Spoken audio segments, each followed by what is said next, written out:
여러분 오늘 조금 더 변화가 생겼죠? 자 보시면 지난주까지만 해도 없던 스피커가 생겼는데 이번 주에 하나 더 생겼죠? 돈 좀 썼습니다. 네. 어떠세요? 훨씬 좀 듣기 편하세요? 네.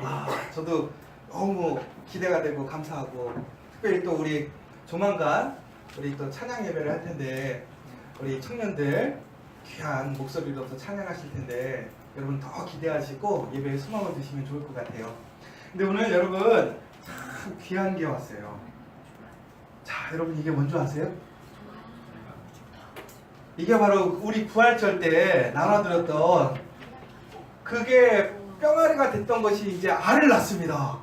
그래서 첫 알을 낳아서 우리 손정희 집사님 가정에서 이렇게 꼭 우리 성도님들에게 보여드리고자 첫 번째 알들을 다 모아오셨습니다. 여러분 참 신기하죠? 여러분 저는 이걸 보면서 다시 한번 제가 페이스북에 올렸는데 야, 생명력이 그래서 이렇게 참 능력이 있구나. 생명이라는 게. 그리고 생명의 가치는 결국은 다시 생명을 낳을 때에 더 가치 있게 되는구나 라는 걸 느끼게 되었습니다. 여러분 우리가 예수 그리스도 안에서 이렇게 새로운 생명이 되었어요. 그럼 우리 안에 어떤 능력이 있냐면 또 다른 생명을 세울 수 있는 그 능력이 여러분 안에 있음을 기억하셨으면 좋겠어요. 그래서 제가 오늘 이걸 여러분들에게 하나씩은 다 못 나눠드려요. 그래서 이거는 저희가 주일학교 아이들을 들여서 이제 가정마다 최소한 하나씩은 갈 수 있도록 제가 균등하게 나눠서 드리도록 하겠습니다. 이거 먹든지 뭐 알아서 하시고요. 제일 중요한 건 이게 유정란일지 무정란일지 모르는데 아마 무정란일 가능성이 크기 때문에 부활을 29일 동안 하실 필요는 없을 것 같아요. 그러니까 여러분들 이거 가져가셔서 상징적인 의미로 맛있게 드시면 될 것 같습니다. 네. 자, 지난 시간에 이어서 저희가 계속 나사로의 이야기를 하고 있습니다.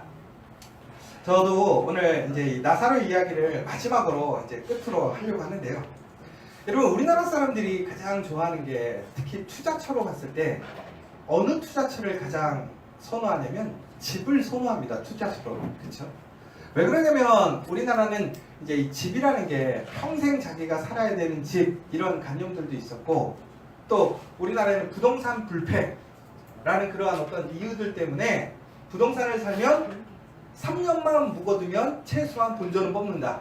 이게 이제 평균적인 시장의 견해라고 하거든요. 그래서 사람들은 돈만 생기면 뭐라냐면 집을 사야 된다고 생각하고 있어요. 아마 여기서 자기 집이 없으신 분, 저도 집이 없고 생각보다 자기 집이 있네요. 근데 자기 집이 없는 분들에게 한번 물어보고 싶어요. 그냥 평생 월세로 살기를 소망하시는 분 한 명도 없어요. 우리나라는. 왜 그러냐면 집을 사야 돈이 세이브 된다 이렇게 느끼고 있는 거죠. 그리고 또 하나는 뭐냐면 요즘에 집을 사야 돈을 많이 번다. 뭐 지난번에도 잠깐 얘기 드렸지만 요즘 부동산 버블 때문에 막 한두 달 사이에 1억씩 2억씩 이렇게 돈이 오른 데가 있단 말이에요. 그럼 여러분 진짜로 1년 동안 돈 하나도 안 써도 1억 만들기가 쉬워요? 쉽지가 않아요. 불가능해요. 어떤 사람은 10년, 어떤 사람은 평생을 일해야 1억을 벌 수 있단 말이에요. 그런데 부동산이 참 놀라워요. 3개월 만에 1억에서 2억을 올려줘요. 얼마나 대단해요. 그런데요, 우리나라 사람들의 어떤 성격을 보니까, 습성을 보니까 우리나라 사람들은 이렇게 단계적으로 성장하는 것보다는 한 번에 뽕! 이렇게 되는 걸 좀 좋아하는 것 같아요. 그래서 교회들도 보면요, 교회가 우리 교회가 이제 시작했으니까 우리 교회 이제 30명만 이루게 해주세요 이렇게 기도하는 교회 봤어요? 100명의 교회, 1000명의 교회, 부흥되는 교회 되달라고 이렇게 기도하잖아요. 그러니까 우리 나라 사람들의 일반적인 그러한 마음의 심리적인 걸 보면요, 한 번에 뭔가를 이렇게 한 번에 얻을 수 있는 것들을 되게 좋아한다는 거죠. 근데 여러분 제가 이 생각을 하면서 한번 보는 거예요. 이 말씀을 보면 나사로가 죽었다가 살아납니다. 그렇죠? 그런데 예수님께서 나사로에게 명령을 하시는데 뭐라고 명령하셨냐면 나사로야 뭐라고 그랬죠?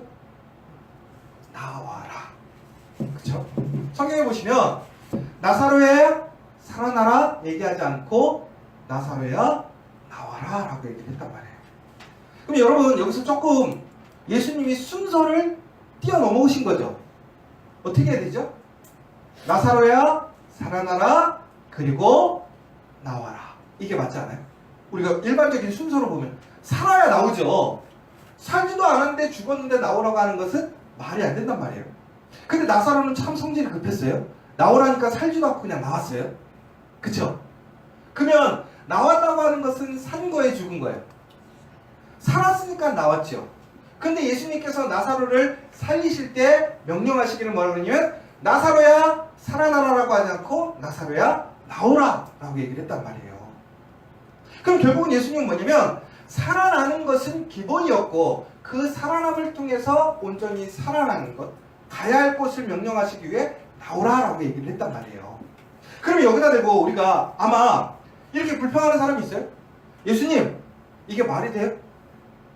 왜 살리고 나오라고 해야지 왜 나오라고 하십니까? 왜 순서를 점프하십니까? 이렇게 불평하는 사람이 있어요? 대부분의 사람들은 불평하지 않아요. 그쵸? 이것에 대해서 이상하다고 여러분 생각해 보신 적 있어요? 없죠.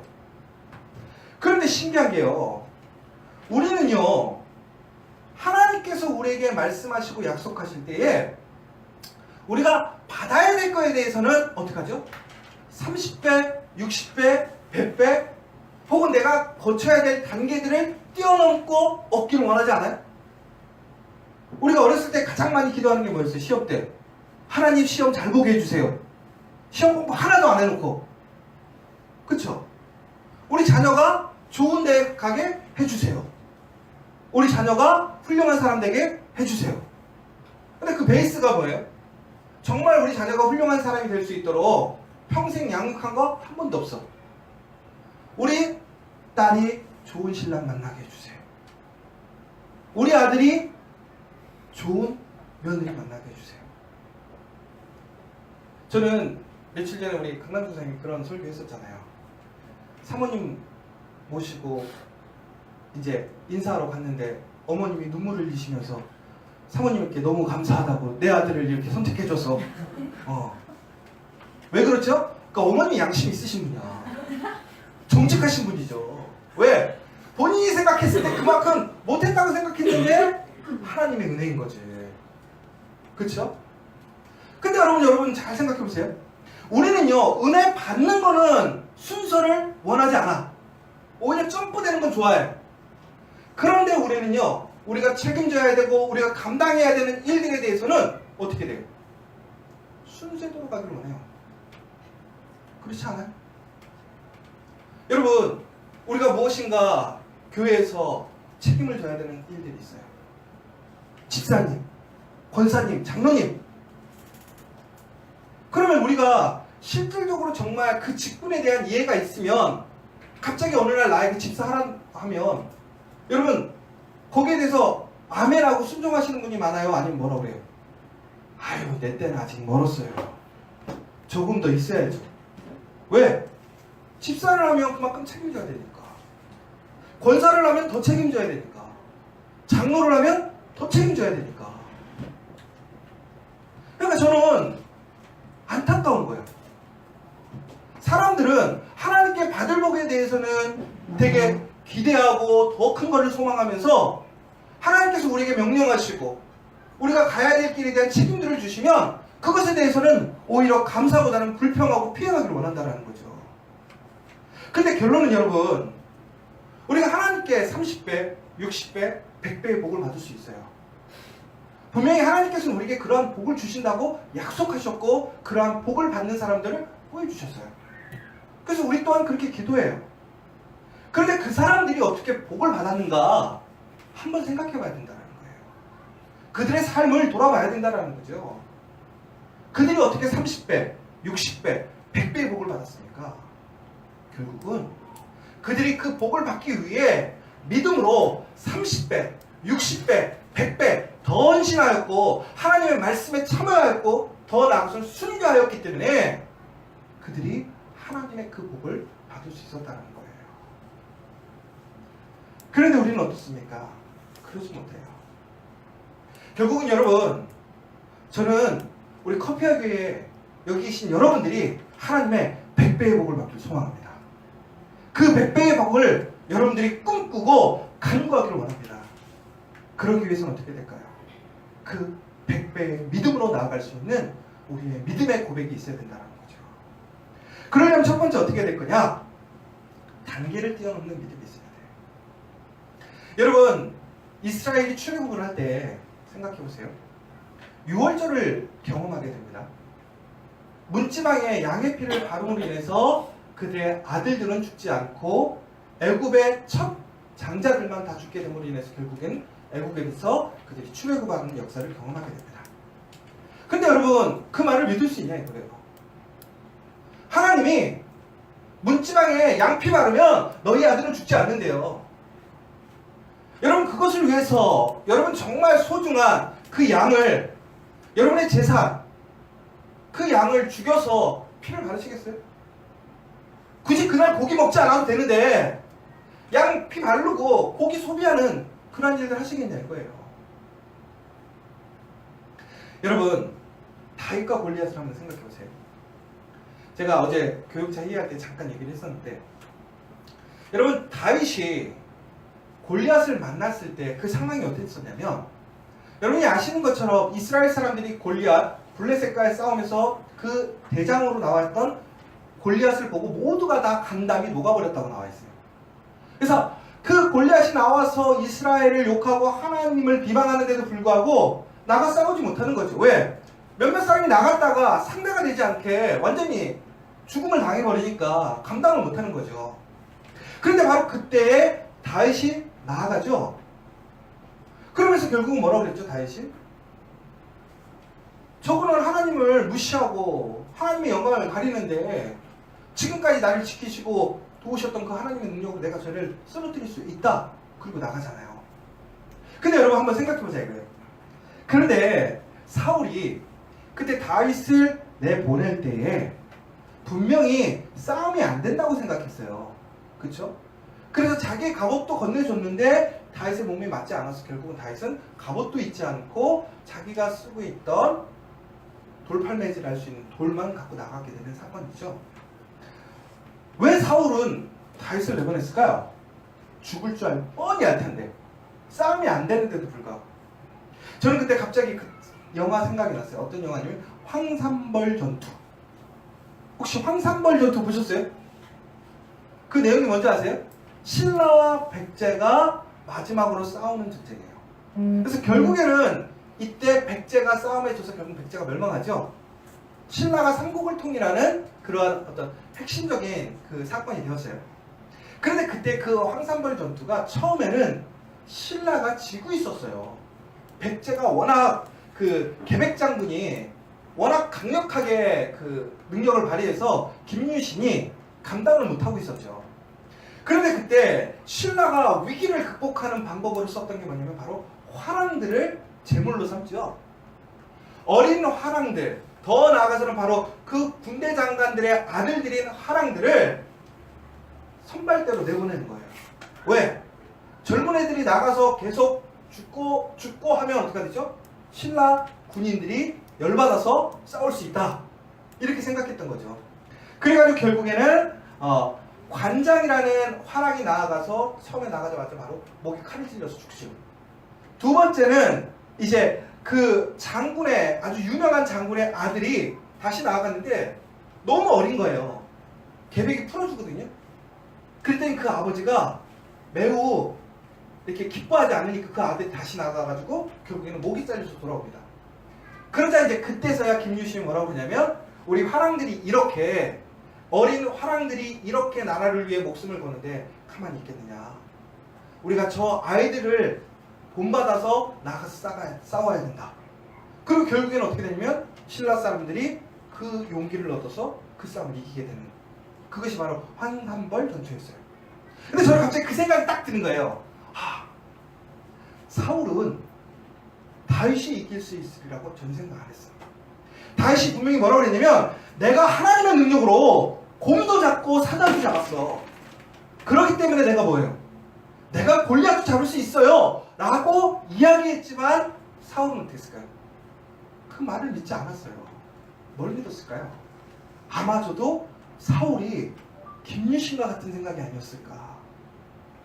그 작은 그 목동 다윗이 나아가서 골리앗에게 죽는다면 아마도 이스라엘 사람들 그 심령에 불이 붙어서 용기를 갖지 않았을까, 이런 마음으로 내보냈을 거라는 거죠.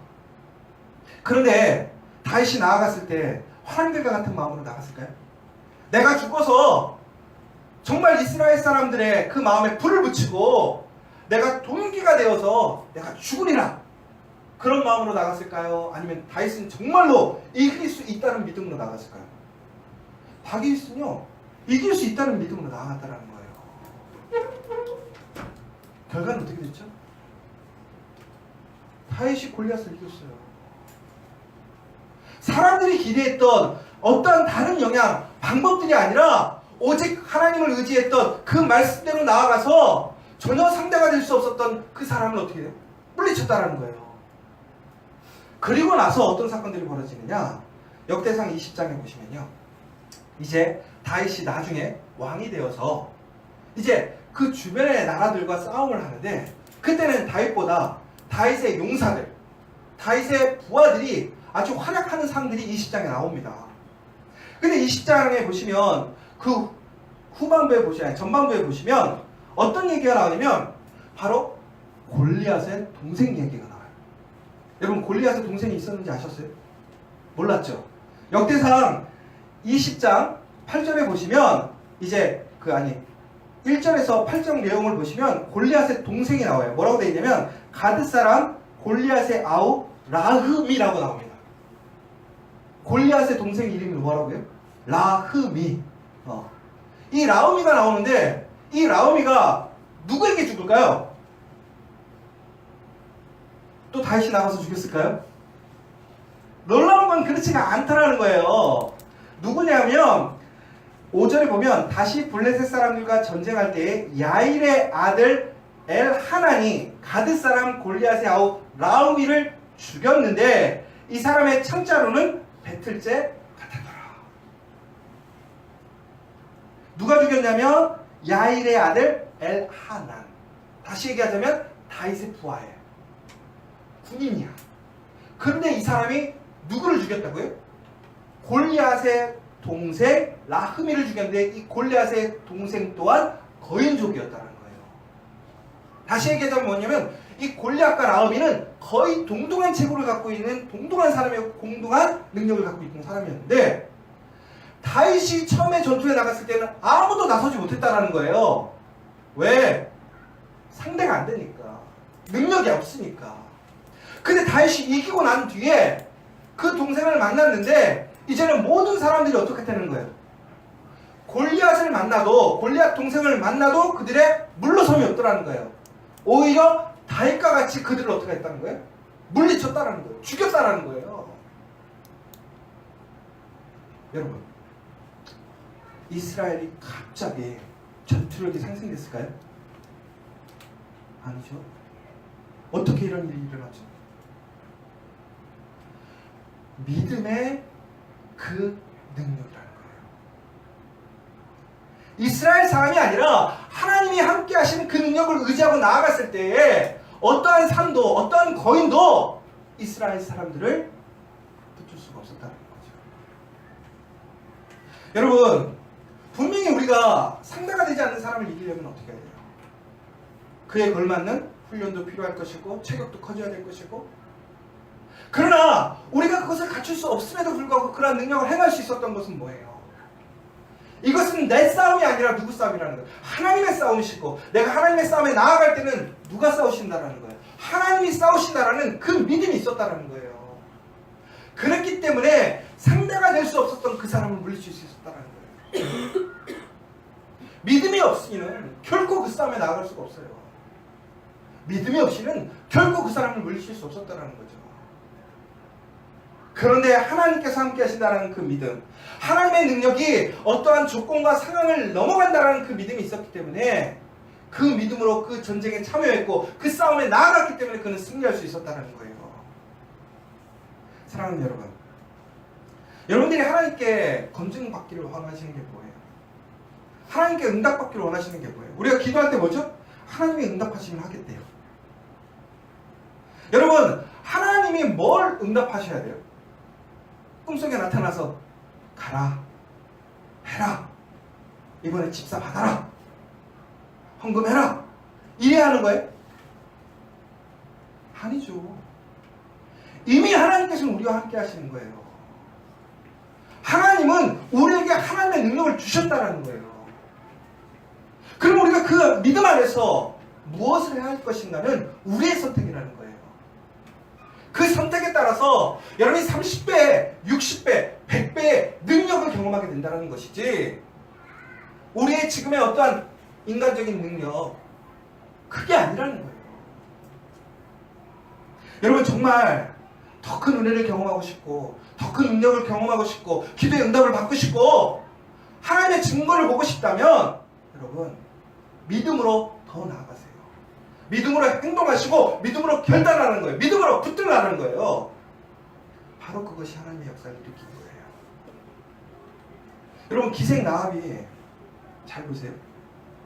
정탐꾼들이 여리고성에 들어왔어요. 근데 그 여인이 그의 삶, 그의 모든 가족의 운명을 그 정탐꾼 2명에게 줍니다. 그 여리고성에 살고 있는 그 강력하고 무서운 왕의 권세가 있음에도 불구하고 그는 하나님을 선택해요. 그리고 그는 그의 모든 가족의 운명을 그 정탐꾼을 살려주는데 겁니다. 여러분, 이게 믿음이라는 거예요. 믿음이라는 것은요, 절실함이 있어야 돼요. 내 삶을 거는 선택이 있어야 된다는 거예요. 여러분, 정말 하나님을 소망하고 하나님께 구하는 기도 속에서 여러분, 절실함이 뭐예요? 여러분의 절박한 선택은 뭐예요? 그 증거는 뭐냐 이거예요. 우리는요, 그런 거 하나도 없이 그저 소망해요. 바래요. 그것이 믿음인가요? 믿음이라는 것은 결국은 뭐예요? 그 삶의 현장에, 그 싸움터에 돌멩이 하나를 들고서라도 나아갈 수 있는 게 믿음이에요.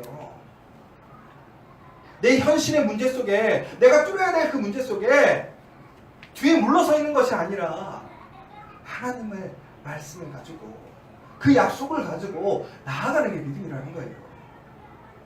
그렇게 될 때 우리가 어떻게 되는 거예요? 더 큰 은혜를 경험할 수 있게 된다는 것이죠.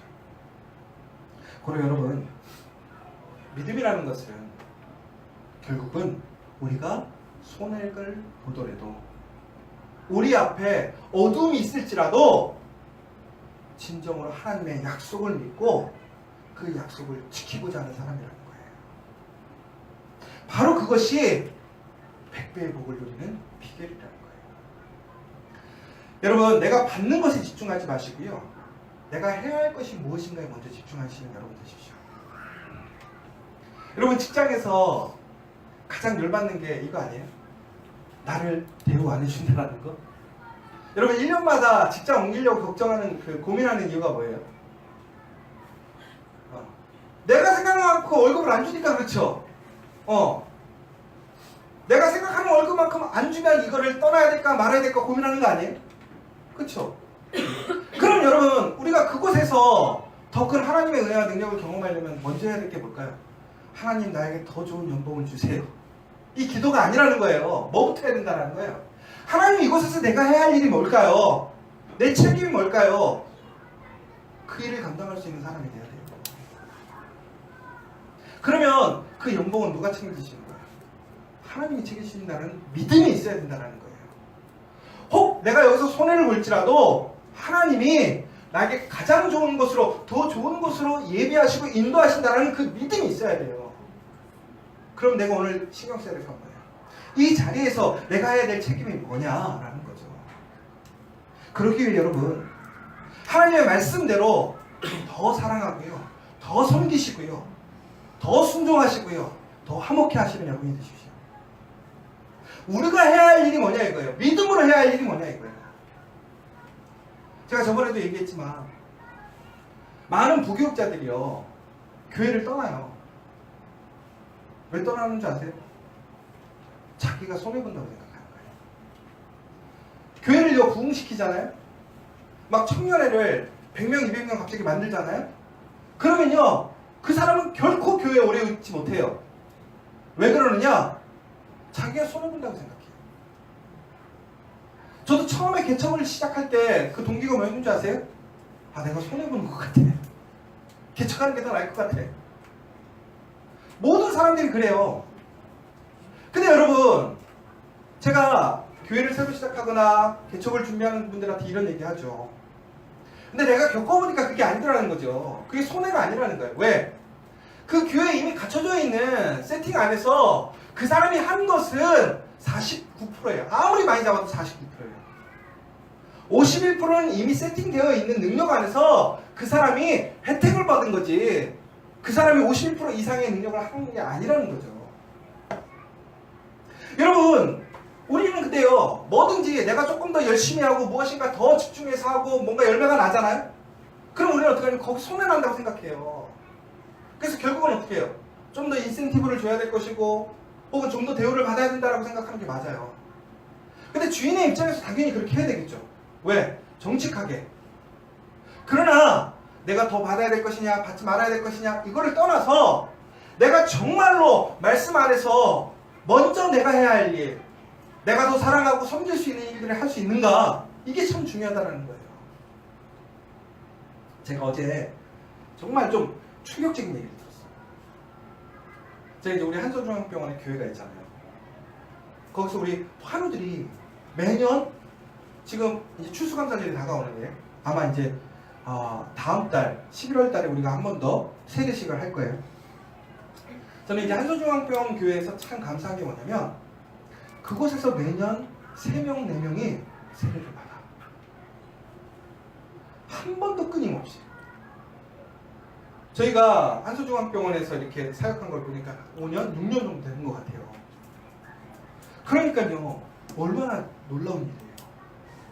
근데 여러분, 커피하게에서 세례를 준 사람 몇 명인 줄 아세요? 아주 적어요. 근데 한서중앙병원에서는 매번 그렇게 세례를 받는 사람들이 생기고 예배에 참여하고 소망을 갖고 변화되는 사람들이 있어요. 그런데 어제 이제 2가지 이야기를 들었는데, 하나는 그 전에 이제 병원에 계시다가 갑자기 암이 발견돼서 수술을 하라고 가셨던 분이 결국엔 돌아가셨대요. 근데 제가 그분 기억하는 게 뭐냐면 병원 가기 전날까지 같이 기도해 줬어요. 단단히 마음을 드시고 건강해져서 다시 돌아오시라고. 또 하나는 정말 열심으로 다시 새로운 인생을 살겠다고 준비하시던 한 여자분이 있었어요.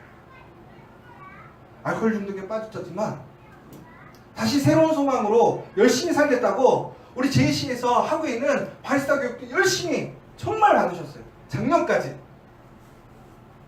근데 올해 약간 마음의 변동이 생겼었어요. 일이 있었어요. 병원을 나가셨어요. 근데 어제 술 드시다가 돌아가셨어요. 제가 왜 충격 먹은 줄 아세요? 그분이요, 내가 정말 이제 다시 살겠다고, 정말 변화된 삶을 살겠다고 얼마나 노력했는지 몰라요. 그리고 제이씨가 이제 그런 가게를 세우고 카페를 세우면 자기가 거기서 일하겠다고 얼마나 의욕적으로 배웠는지 몰라요. 그런데 중국에는 병원을 나가게 됐고 바로 올해 한 8개월 만에 사람의 운명이 바뀌었어요.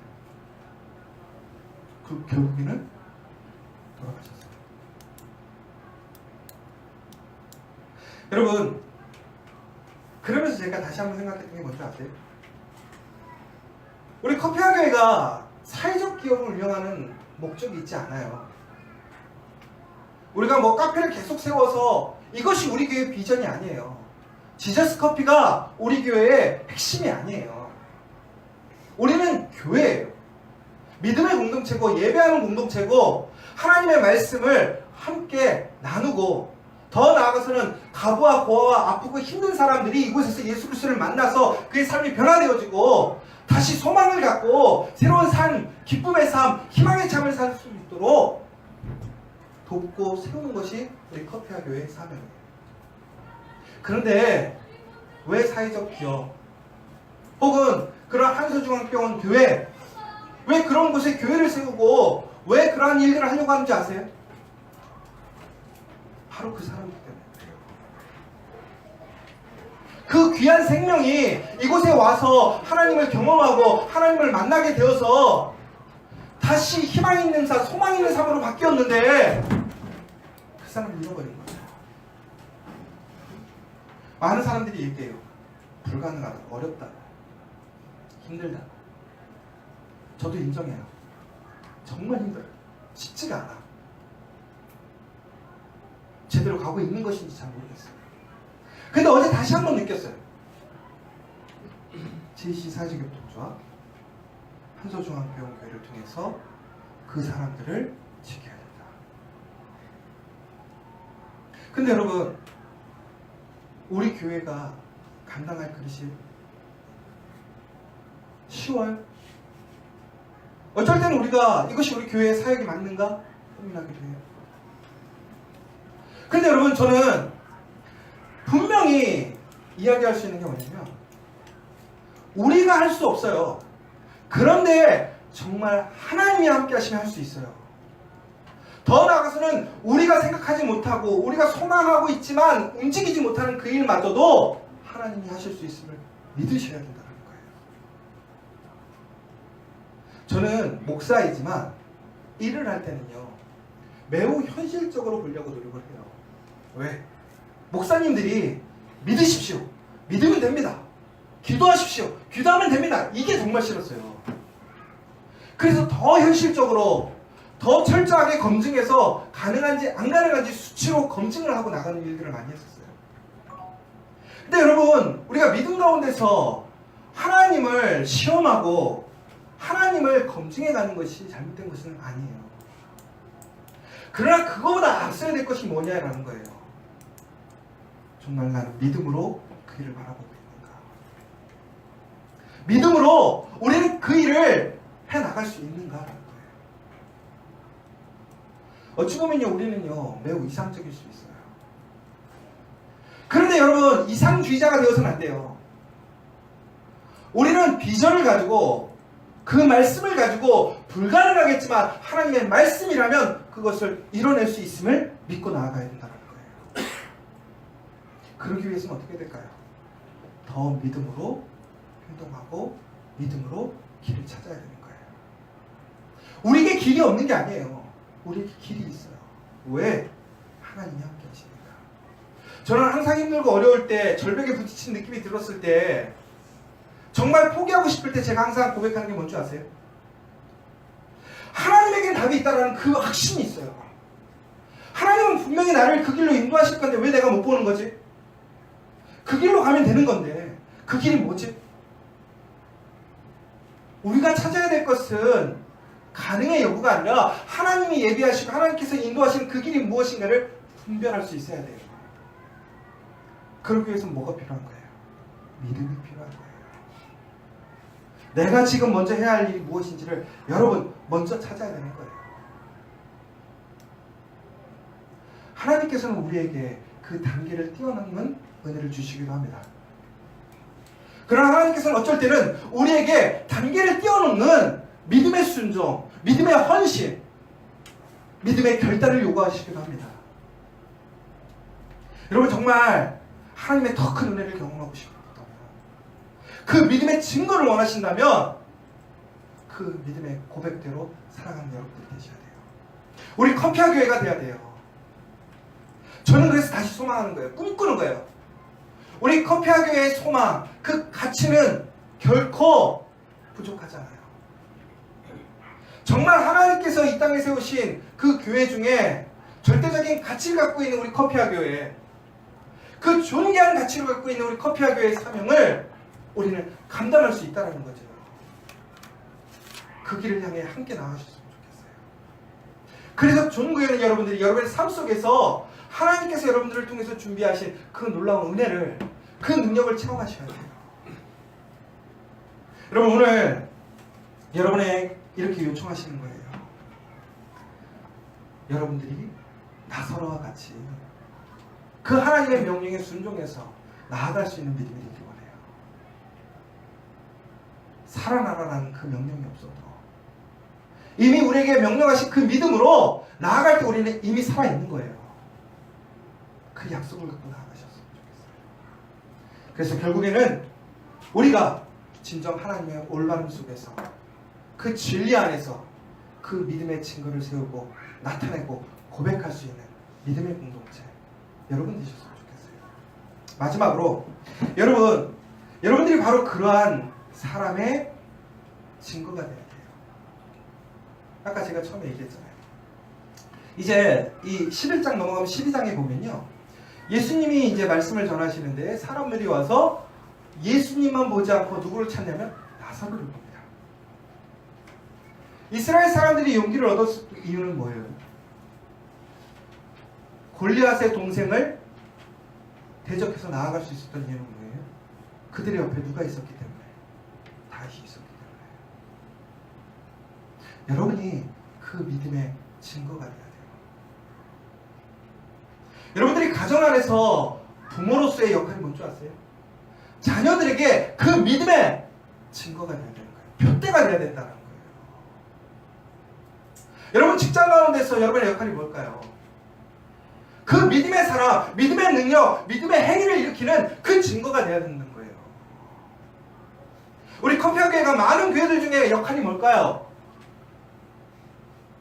30배, 60배, 100배의 열매를 거두는 것이 증거가 중요한 것이 아니라 오히려 그 30배의 믿음, 60배의 믿음, 100배의 믿음, 표대를 세울 수 있는 교회가 된다는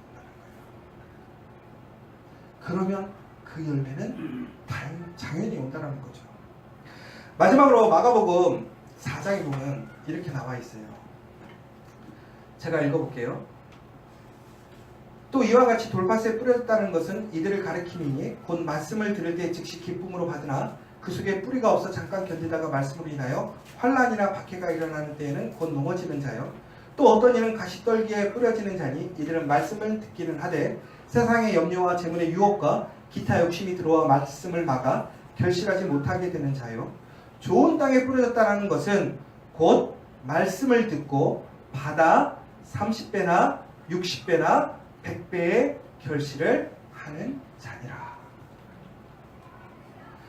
좋은 땅에 뿌려졌다는 게 결국은 뭐예요? 믿음이에요. 믿음 안에서 말씀을 받아들였을 때에 30배나 60배나 100배의 결실을 하게 된다는 거예요. 여러분, 근데 여기 보세요. 좋은 땅에 떨어져도 30배, 60배, 100배의 차이가 있어요. 결국은 뭐예요? 믿음의 분량인 거예요. 그 믿음의 분량을 키우시는 여러분 되시기를 간절히 소망합니다.